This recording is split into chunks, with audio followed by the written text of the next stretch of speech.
Well, welcome to day 2 of the Synergy DevPartner Conference and to our Synergy product update session. Thank you for joining us. My name is Lauren Cunningham, and I'm the lead software engineer for our information systems team, and I'll be your host for both of today's sessions. I'm joined by our presenter, Steve Ives, who many of you have gotten to know over the years. Steve has worked for our professional services group since 1997 as a consultant and application architect. Steve is proficient in several programming languages and has helped many Synergex customers advance and maximize their vertical market software, including helping customers develop internet and intranet e-business software. And he's also the originator and primary developer of our CodeGen open source product. Let's go ahead and get into the presentation. Hello everyone, and thanks for joining us for this Synergy product update presentation. During the presentation, I'll mostly be focusing on recent changes in the core Synergy DE and Synergy DBL integration for Visual Studio products. But towards the end, I'll also briefly talk about what's been happening in the open source arena by providing updates on the CodeGen, SQL Connection, and Harmony Core projects that many of you also use. After Microsoft confused everyone by changing what .NET means after about 20 years, I should mention that if you hear me say .NET, I'm referring to the new .NET, the one that was introduced as .NET Core in 2014 and subsequently became .NET 5, 6, 7, and now 8. If something applies to the original .NET framework, I'll refer to it as such. So if you hear just .NET, think modern, recent .NET, not .NET framework. Let's get started. First, let's talk about the most recent Synergy DE release, version 12.3.1, build 10.14. This was released just a few weeks ago. It's our second long-term support release and represents the culmination of 2 years of development since the release of 12.1 in April 22. This version continues to provide access to new and emerging technologies and helps you improve the reliability and maintenance of your Synergy solutions. 12.3 delivers many new features, each previously rolled out in one of the 4 intermediate 12.2 feature releases, and 12.3 includes, amongst other things, the following features. When using the select class, we implemented support for order by on joined tables, which, as its name suggests, enables you to order a result set based on data present in a joined table. This feature works in both traditional Synergy and .NET, and for local and remote queries via XF Server. The ability to sort result sets, ordering data in joined tables, opens up a whole host of possibilities for optimizing select operations. Also, the addition of this feature will allow us to enhance the capabilities of Harmony Core in future releases. And speaking of the select class, we were also able to realize some fairly substantial performance enhancements when executing some types of complex queries that produce small result sets. Performance improvements of up to 65% have been seen in some scenarios. One of my personal favorites is that we added the language support for inline variable declarations in for each statements, both in traditional and in .NET, and it supports both implicit and explicit typing.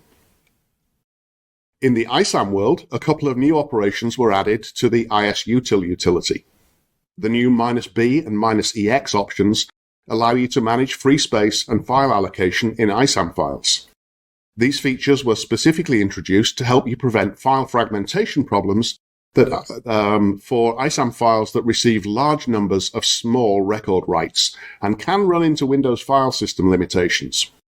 For more information on this, I recommend heading over to the blog and reading an excellent article that goes into a lot more detail about this potential problem, written by Mr. ISAM himself, John Brunette, who incidentally recently celebrated his 40-year anniversary at Synergex.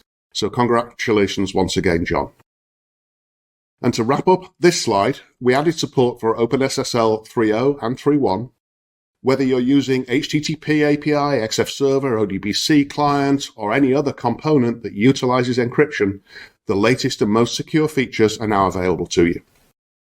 OpenSSL 1.1.1 has now passed end of life, so now is a great time to upgrade to Synergy 12.3 and migrate your non-Windows systems to OpenSSL 3.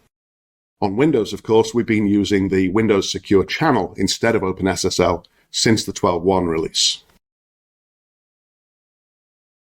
Continuing with more 12.3 features, there have been some big changes in the .NET arena. In 12.1, we added support for .NET 6 on Windows, and then in one of the 12.2 feature releases, we extended that support to Linux, initially for hosting Harmony Core services, and later for general use. And in 12.3, .NET support has again been extended by adding support for Microsoft's recent .NET 8 LTS release. The Synergy.NET runtime is now built with and targets .NET 8.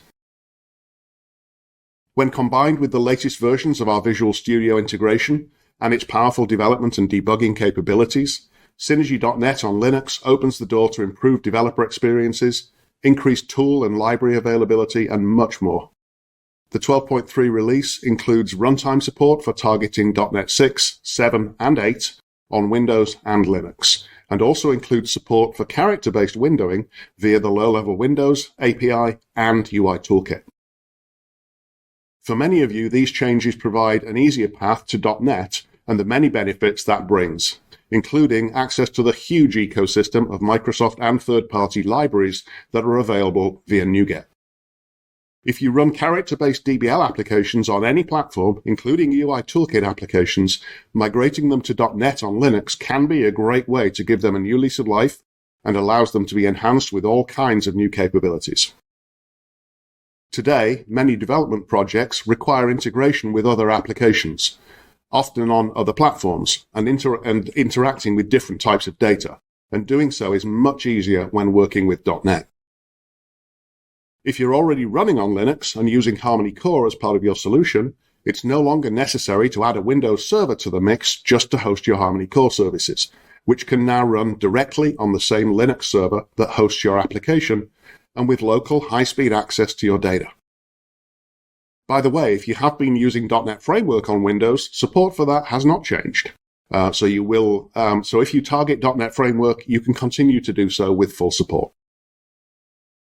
With a minimum support period of 4 years, support for the 12.3 LTS release will run through at least March 2028, and based on the same rules, support for 12.1 will end on April 1st, 2026.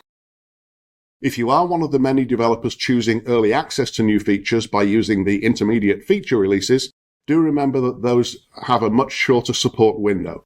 Support for the most recent 12.2 feature release will end on June 8th of this year, 3 months after the associated LTS release.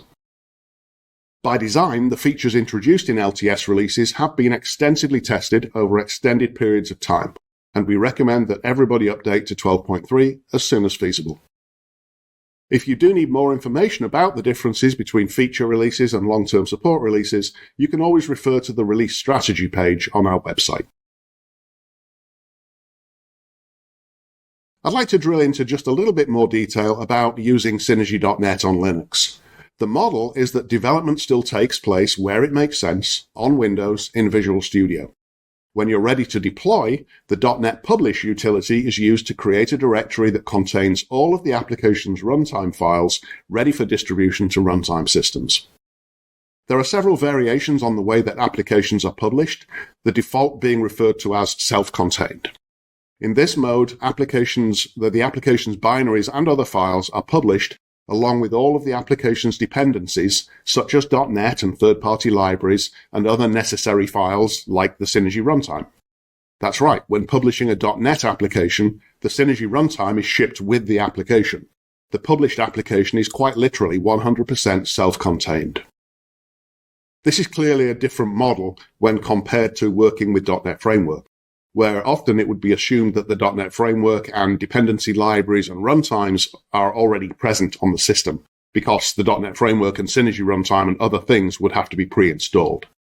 The new model, although typically making distributions much larger on disk, does make deploying applications very easy, and it's a great way to avoid conflicts with different applications that may have requirements for different versions of some components. With .NET, you can still choose to publish your application not self-contained, requiring the .NET runtime and other dependencies to be already present. But although that can dramatically reduce the size of the distribution, self-contained is usually the best way to go. After all, storage is incredibly cheap these days. By the way, this publishing method isn't just a Linux thing, it's a .NET thing. It works the same way on Windows. You may be wondering why we're placing so much emphasis on the introduction of .NET support on Linux. Well, the reason is that we regard it as providing an important migration path for many customers in the future. Lots of you still run character-based applications on a variety of Unix, Linux, and OpenVMS systems, and if those applications are to remain in use, and there's no reason they shouldn't, then there's a high likelihood that they will migrate to Linux at some point. But it's bigger than just the platform. As I already mentioned, migrating to .NET provides so many new capabilities and opportunities than traditional DBL can ever offer. Being on Linux also makes it easier to migrate applications into the cloud, and these days it's even possible to deploy applications in containers, allowing highly scalable and highly dependable environments to be created. The compiler team have also been hard at work, and in particular have spent a lot of time improving performance, particularly in the .NET compiler. And they have had some notable results. In some cases, depending on what areas of the compiler are being used, performance improvements of up to 40% have been seen. And they're not done yet. There's more to come in the future. I, for one, as someone that spends a significant portion of my day working in Visual Studio, really appreciate the noticeable improvements that have been made in the speed of the compiler and the resulting impact it's had on overall build times. But it's not all about performance. The team have also worked on several new features in the compiler recently, and I've picked out just a couple to mention here. When migrating code into a strongly prototyped environment, which is a requirement when migrating to Visual Studio and .NET, one of the biggest barriers was the fact that despite being a highly dubious practice in the first place, DBL developers frequently pass alpha variables to decimal parameters. And as long as you only ever have numeric digits in that alpha, things were fine. And in most cases, it's okay. The code's been that way for many years after all, and works, at least mostly. When migrating traditional Synergy into Visual Studio's strongly prototyped environments, we could use the QRelaxed param.ad compiler switch to re-enable the historic behavior and allow us to build our code. But that option was not available in the .NET compiler, but now is. This was perhaps the single largest barrier to migrating your traditional DBL code to .NET, often resulting in tens of thousands of errors. But that barrier has now been removed, and it's easier than ever to migrate to .NET. We also added a new data reference operation called hatfuncptr. This .NET and .NET Framework feature enables you to assign a subroutine, function, or method to a delegate, so that you can then call that routine from the delegate. These are just a few of the many enhancements to the compiler that have occurred in recent months, and of course, the work goes on. Let's switch over and talk about the Visual Studio integration tools. Since our last conference in September 2022, the SDI team has been pretty busy. In fact, in that time, they've produced a whopping 19 SDI updates. That sounds like a lot, but in fact, it's pretty much in line with expectations. I won't go into detail about the specifics of each release, but if you want that level of detail, I'll encourage you to sign up to receive notifications when we post to our blog. Rather, I'll just pick out some of the highlights of a few things that have changed in SDI in that time frame. We've added project templates to support using .NET New for Synergy project types to increase developer choice in how to create and manage projects. This also helps us maintain feature parity with other popular languages. We also added support for tab-only IntelliSense completion, which many developers prefer compared to completing when pressing space, period, or enter. Using this mode can significantly reduce the number of accidental and incorrect completions. And in a small but important tooling change, we added the ability to configure a specific working directory to be used when building .NET and .NET Framework projects. This was already possible in traditional projects. During this time period, we were also able to make several changes that are more developer quality of life improvements rather than new features, but they're equally important. We were able to improve overall editor performance, particularly when working with very large source files. We became aware of a situation where one developer in particular was experiencing problems with a source file that was so large and complex that it caused severe performance problems when edited. Challenge accepted, our devs quickly analyzed the problem, came up with a plan, and made changes that resolved the problem. And now we all benefit from an enhanced experience. We were also able to make improvements when developing in a mixed environment with a combination of DBL and C# projects, a common scenario in our community. And finally, we improved the implementation of the reference existing item function, which is now able to perform bulk operations even when some of the selected files were already in the project. Small changes, but a big time saver in certain scenarios. The next thing I'd like to talk about is our use of telemetry data, which we now collect as you develop in Synergy projects in Visual Studio. Although it may seem like this is a feature for us, you as DBL developers are the real beneficiaries because the telemetry data we receive gives us the opportunity to detect and address problems much earlier than previously possible. On many occasions, our team has learned about and fixed an issue before anyone knew there was actually a problem. The data we collect primarily relates to unexpected exceptions that occur in our code. And this information has proven to be extremely useful in detecting and diagnosing and fixing problems. We also collect some data that is performance related, such as how long builds are taking, and some data related to the use of features. Telemetry collection is designed not to impact performance and does require an opt-in by the developer, either when SDI is first installed or subsequently through the settings dialogues. The data collected includes two GUIDs, one unique to the system and one unique to the specific session. This does enable us to identify and group messages originating from a particular machine or session, but beyond that, the data is completely anonymous, unless you choose to share your GUIDs with us after you've experienced and reported a problem, and then we can drill into the telemetry data for your exact session where the problem occurred. So if you haven't done so already, please consider opting in. It really does help us out. For a while, there was a scenario where in certain circumstances, a developer could inadvertently opt out of telemetry without actually realizing they'd done so. So we'd really appreciate it if everyone would just take the time to do a quick check. You can do so via the Synergy DBL Integration Improvement Program option in the Tools menu. Telemetry data is really valuable to us, and it helps us produce better products. On other changes in the SDI world, Windows Forms and WPF projects have been deprecated at this point, and they are no longer being maintained. The project templates do currently remain, but will be removed at some point in the future. Existing projects of these types will continue to load and build until an inevitable Microsoft update fully breaks their support at some point in the future. But in both environments, the graphical design surfaces are already essentially inoperative and will remain so. We're reasonably certain that this change will only impact a very small number of developers, if any, and we encourage you to opt into telemetry to allow us to gain further insight into that. This change was not made by choice, but rather one that could not be avoided after Microsoft placed additional restrictions on the use of these legacy technologies by third parties. On a more positive note, we added a handy new SDI update window that pops up when a new SDI release is available. The dialog includes a link that enables you to go directly to the Resource Center to download the new version. It is always possible to take advantage of the latest and greatest development tools, Visual Studio and SDI, regardless of the platform and version that you distribute your software with. And as downloading and installing an SDI update really only takes a few minutes, we'd really encourage everybody to do so.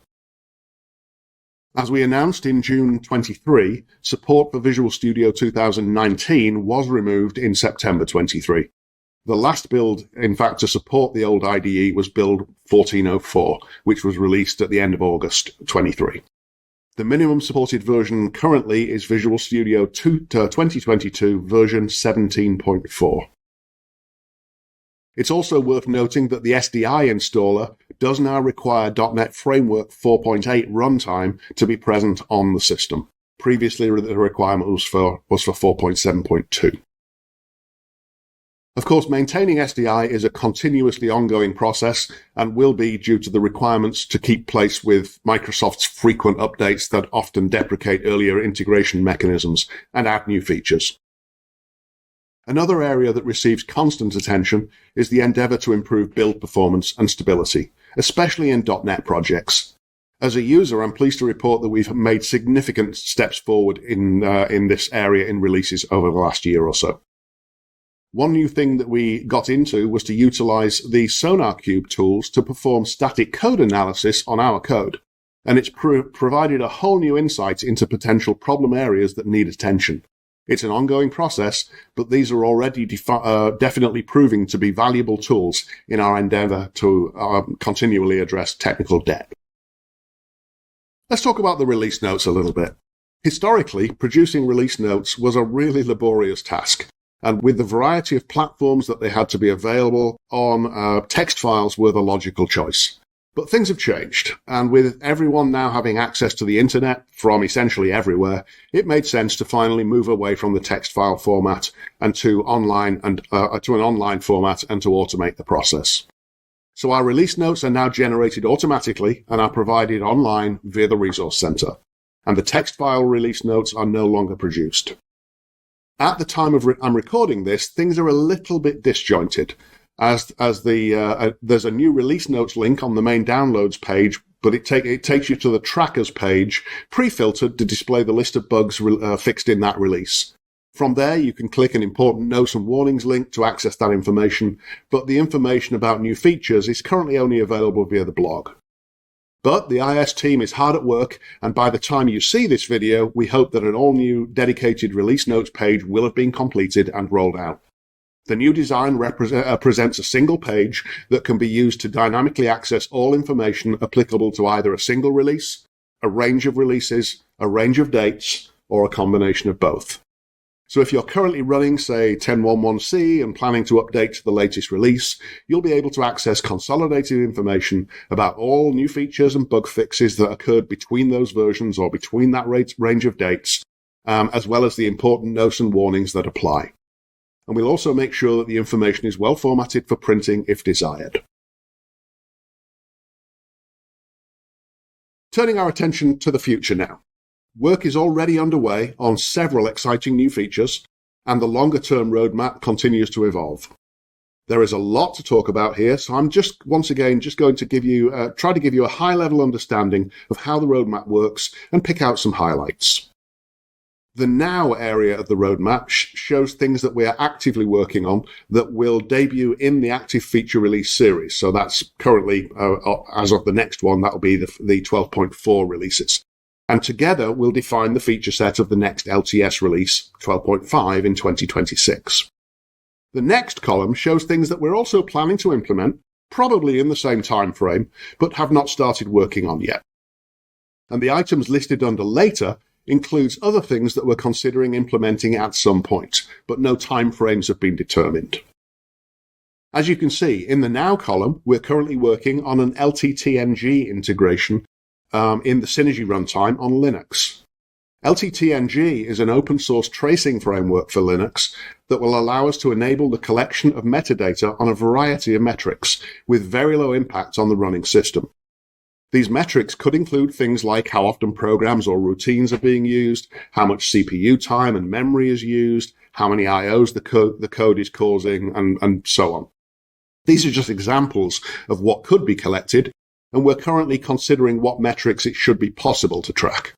We're consulting with customers about this question, including a customer running the largest single system that currently supports close to 7,000 concurrent users. Please let us know if you'd like to contribute to that discussion. While not specifically a product feature, a lot of effort continues to go into modernizing our environments, practices, and procedures, which includes implementing continuous integration and deployment for all of our products on all of our platforms. While this doesn't benefit you directly, it certainly does indirectly, as it means that we can be more agile when responding to customer issues, improve both the breadth and depth of our automated testing procedures, release new versions across all supported platforms at the same time, and much more. It feels like we're entering the home stretch on what has been a multi-year investment, and the benefits are already clear. As I mentioned, the next category includes things that we hope to implement in the current LTS cycle, but are not being worked on yet. In recent years and releases, really since version 10, we've introduced many new ISAM features and ISAM management capabilities. some of which shared a common goal of increasing resilience while reducing the amount of downtime required for file maintenance. For example, we added support for reorganizing and rebuilding ISAM file indexes while files are in use, and the ability to automatically reindex a file if index corruption is detected. Now we plan to take things even further by making it possible to change the record length of an ISAM file and add or remove keys from the file, all while the file is in use. Again, the later category contains potential features that we're thinking about for the future, but we've not currently committed to.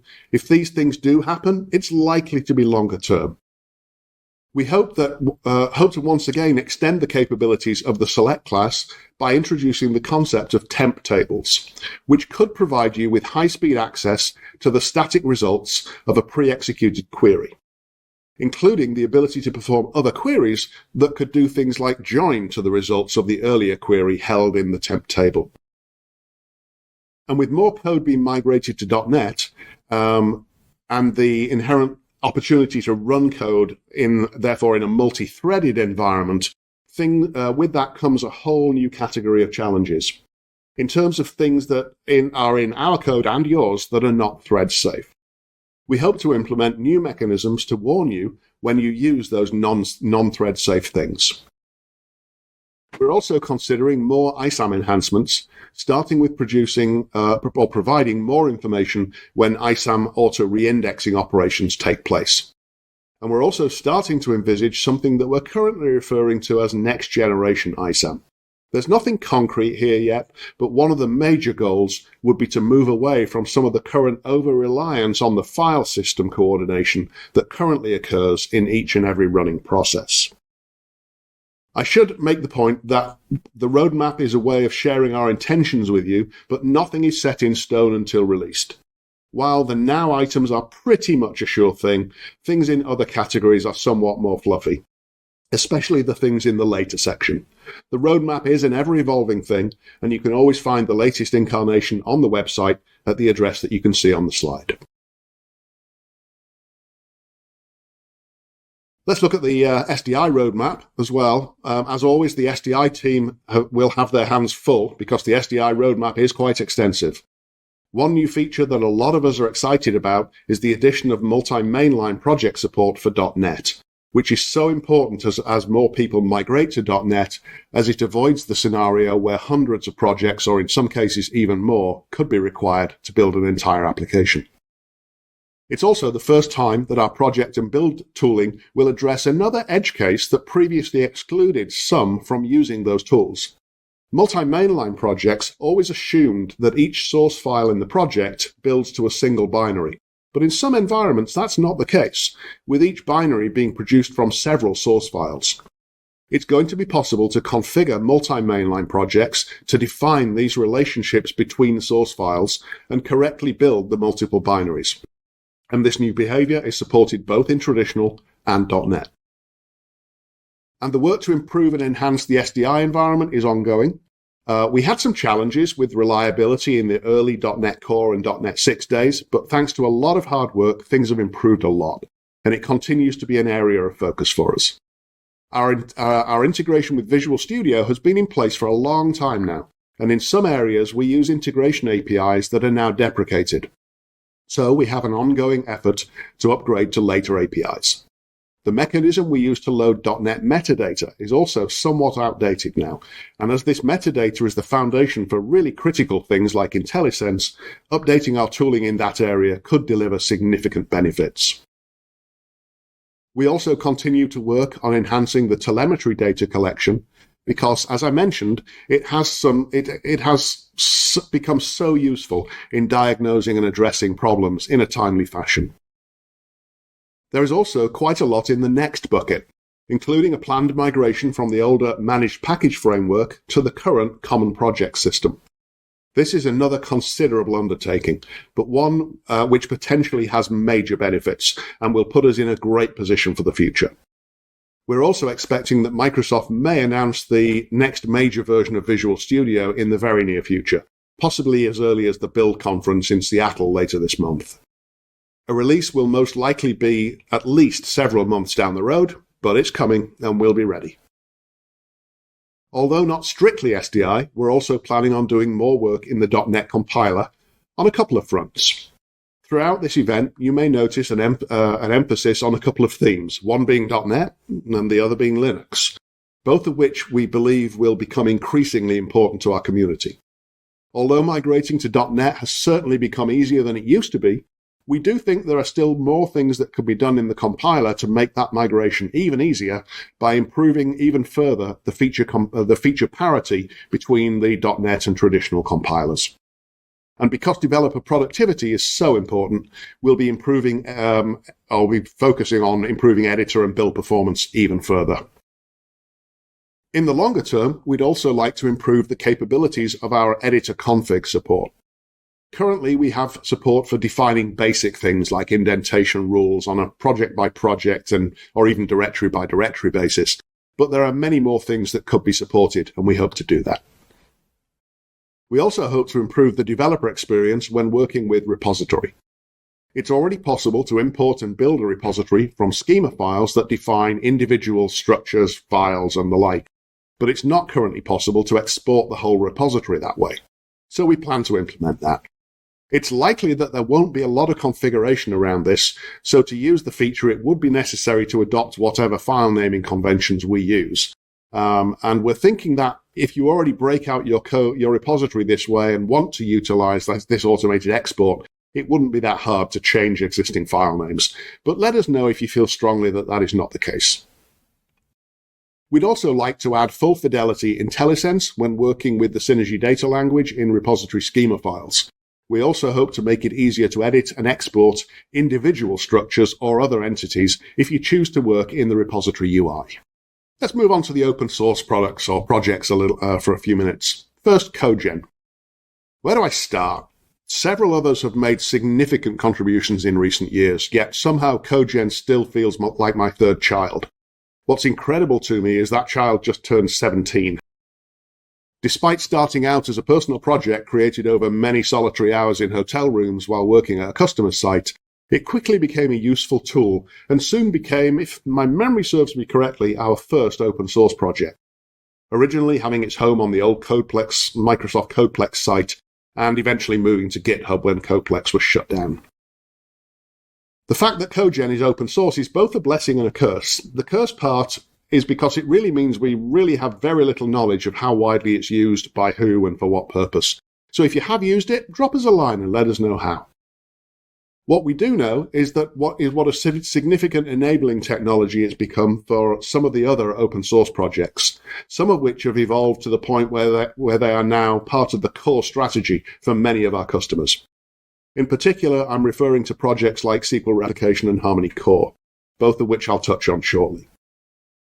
With both of these projects and others, a very high percentage of the custom code that needs to be created to implement a final solution is generated by CodeGen, based on two primary sources of information, those being the repository and the method catalog that was originally used with XF Server Plus. I haven't checked recently, but I know that in the past I've seen numbers as high as 95% being the proportion of generated code versus handwritten code in a SQL replication solution. And that's the whole point. CodeGen can't generate everything, and it doesn't do anything that a programmer could not do in an editor. But in certain use cases, it can write the volumes of boilerplate code that are often needed, and it can do so faster and in an entirely consistent way, allowing the developers to focus on the more unique and often more interesting and more challenging parts of the project.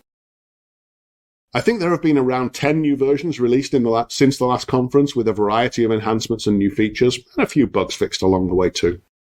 CodeGen also has some component libraries that can be useful in other scenarios.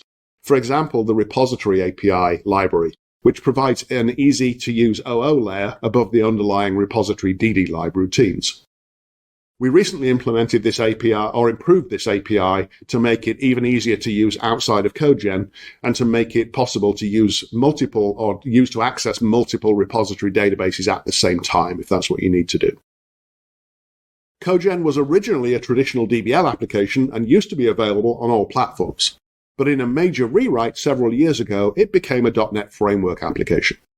One of my current projects is to switch over to .NET 8 at some point soon, and in doing so, hopefully make it again available for use on Linux. Although many Linux developers work in Visual Studio on Windows these days, so the benefits of doing so may be somewhat limited. If you're not familiar with CodeGen, I'd suggest you take a look. The URL for downloads and documentation has been on the screen.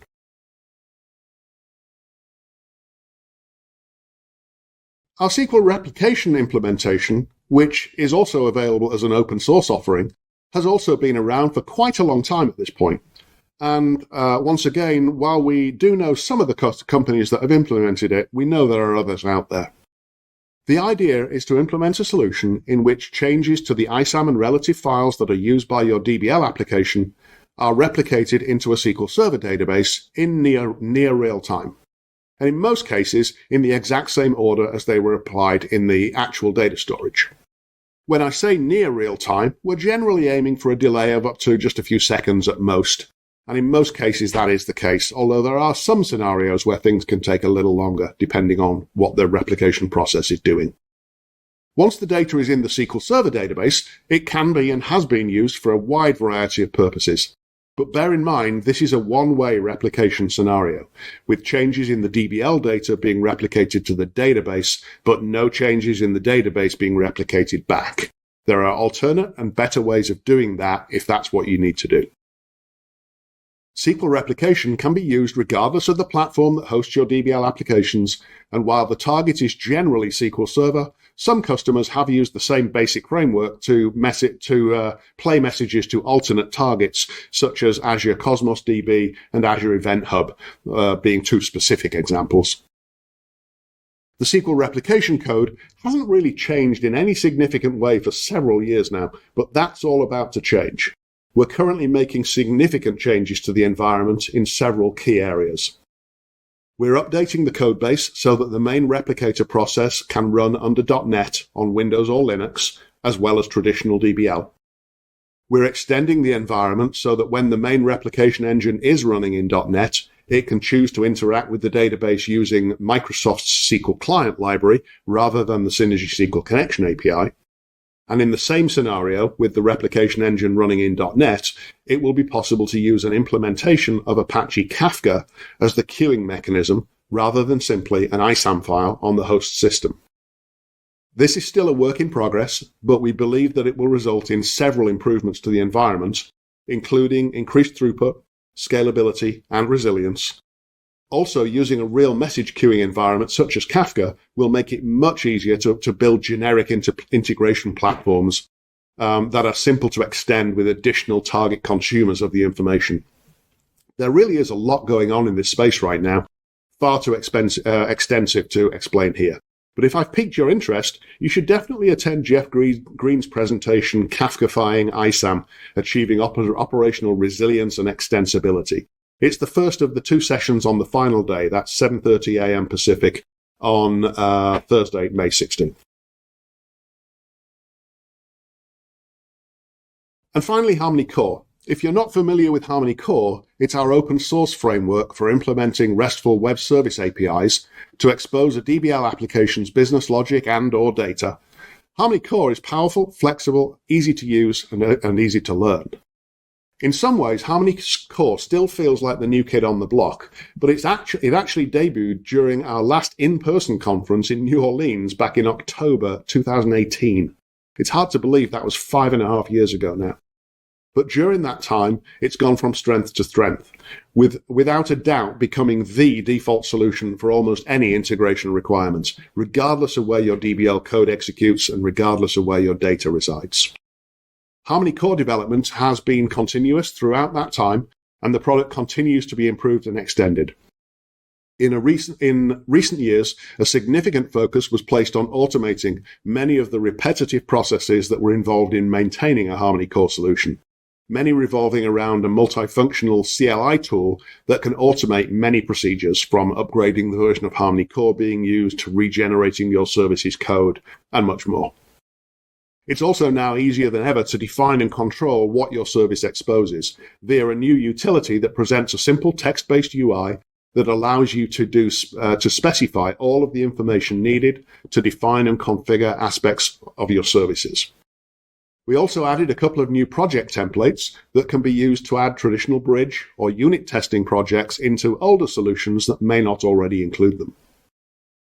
It's really gratifying to see the acceleration in adoption of the Harmony Core framework by our customers, and to have witnessed it becoming an essential core component within their applications' operating environments. If you're interested in reading about some of these customer implementations, I encourage you to check out some of the case studies that are available on our website. Before I move on, I'd just like to do a quick plug for my department, the Professional Services Group, or PSG. If you have an interest in implementing Harmony Core or SQL Replication, or indeed any other kind of project, but might need a little help or a lot of help to do so, get in touch via your Synergy account manager, because that's exactly what we do every day, and no project is too big or too small. Static code analysis is a mechanism used in software development to examine source code without executing the code itself. It involves analyzing the code structure, syntax, and semantics to detect potential issues, bugs, and security vulnerabilities and code smells.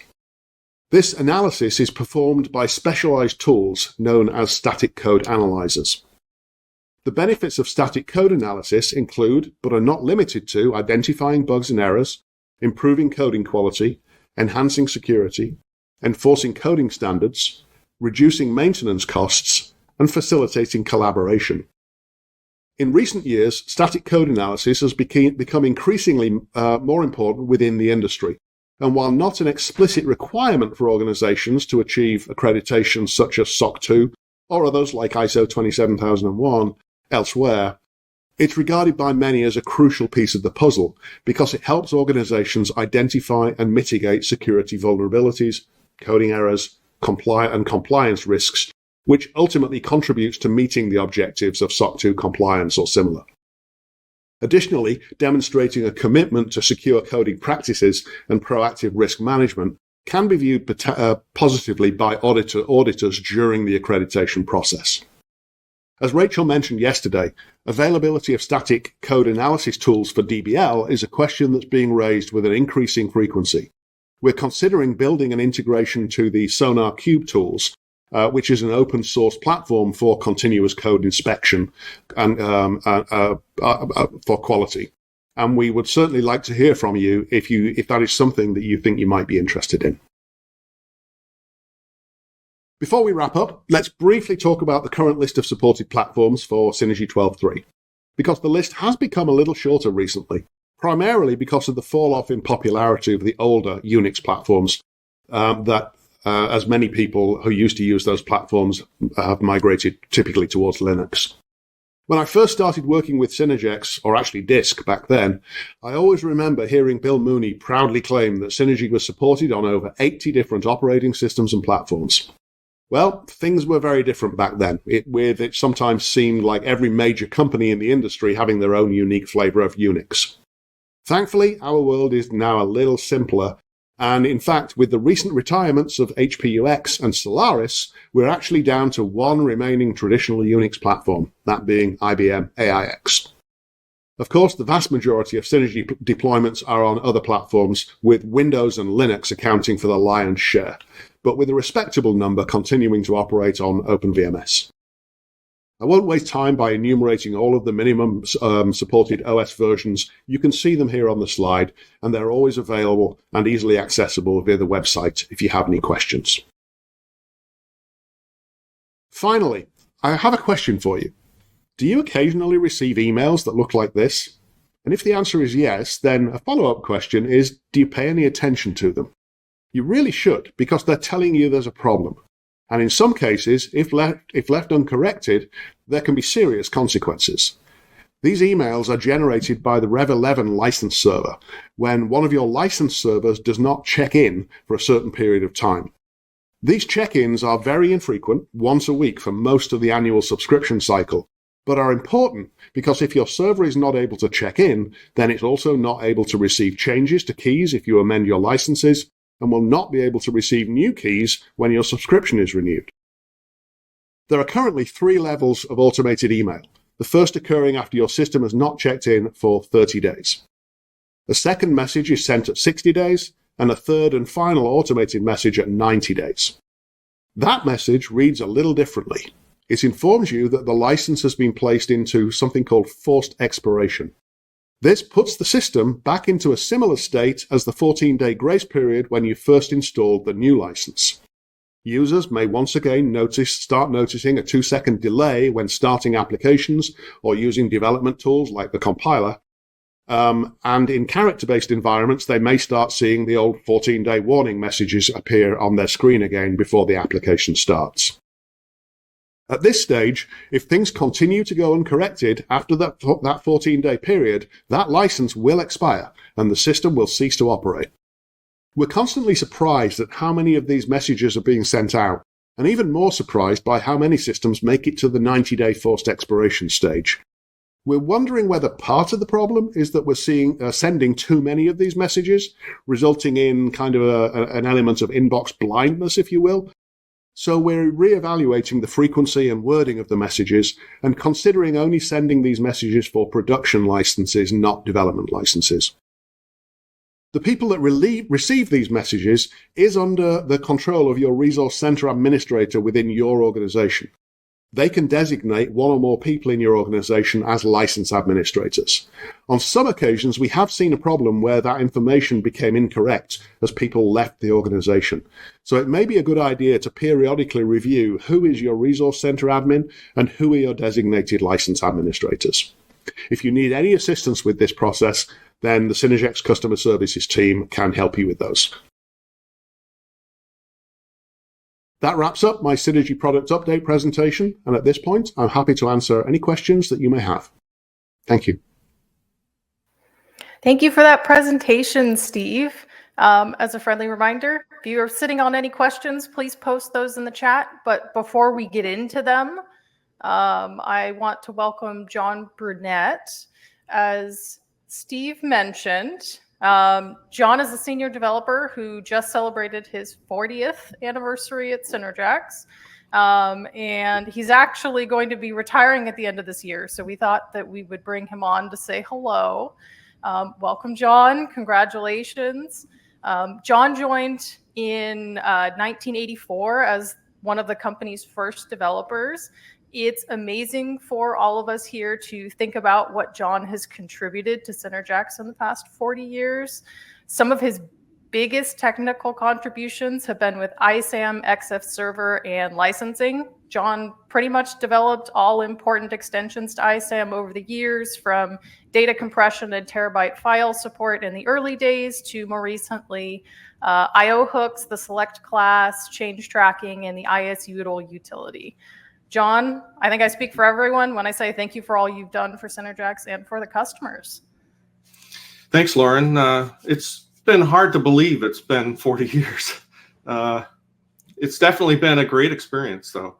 And as Lauren mentioned, I'll be retiring at the end of the year. So just like to say I wanted to say it's been a pleasure meeting and working with many of you over the years, too. So. Thank you for that. At this point, I'm going to welcome on the other couple developers we have in the wings, and we'll jump right into Q&A. So I have something from Dustin. Can you upgrade your tool for generating ISAM file definitions? Maybe make it so you can script it. Manually generating hundreds of file definitions is so tedious and time-consuming. I'm wondering which tool you're referring to. If you're referring to the old IPAR tool, there is a better way already, which is to use the ISUtil tool, the IPAR tool, which can be scripted. It is a command line tool that can create parameter definitions or the newer XDL definitions. And it's a command line tool, so you absolutely can script it. So if that's not what you're referring to, give us a bit more information. But yeah, I do so quite often. Okay. I have something from Gordon that says he gets notifications for old PCs that are no longer used. I assume that's in reference to the licensing emails. So we'll keep that in mind. Yeah, they could be. I mean, those licenses. If you know they've gone away, then let customer services know, and they can be removed from the system, and you'll stop getting those notifications. We figured that was probably the case. That a lot of these that make it, certainly a lot that make it to 90 days, are probably development licenses for temporary test machines that have gone away and things like that. So, again, I mentioned we're considering not sending those reminders for development systems, because it's really not that big a deal if a development system times out. If it's in use, the developer's going to know straight away and can do something about it immediately. So yeah, that'll probably get caught by that. But if not, then like I say, let customer services know and they can clean up the database. All right. Oh, somebody is interested in a demo of SonarQube against Synergy code. So it sounds like we may not have that yet, but we have Probably a little bit interest. early for that. Jeff, do you want to step in and do you have anything to say on that subject? Is Jeff out there? Maybe not. Okay. I can speak to this briefly. You want to pick up anything? Oh, there's Jeff. Jeff. Yeah, so there isn't a demo for that yet. And yeah, nothing to test between those two platforms, certainly. Right. Yeah, it's a little early in the process yet. As plans develop and we actually come up with product, then we can start to consider that kind of thing. But if you are interested in static code analysis and those kind of tools, by all means get in touch and let's have a conversation about it and what you think your requirements are and so on. We're very much looking for input. Okay. Oh, I see a response from Dustin on his previous question. He says it's an app called Repository. So he was the one that asked about the tool for generating ISAM files. Oh, okay, misunderstood. Yeah, I mean, you can. Okay, so it sounds like you're maybe exporting schema files through the export schema file option in repository itself. That actually, under the hood, drives a command line utility. So you absolutely, again, if you refer to the documentation, but there is a program called RPS-UTL that you can script to import and export schemas and that kind of thing. And again, I do so on a regular basis. It's fairly easy to export or to set up a script to export individual things or the whole thing. You can specify exactly what you want to export. So that tool does exist. Okay.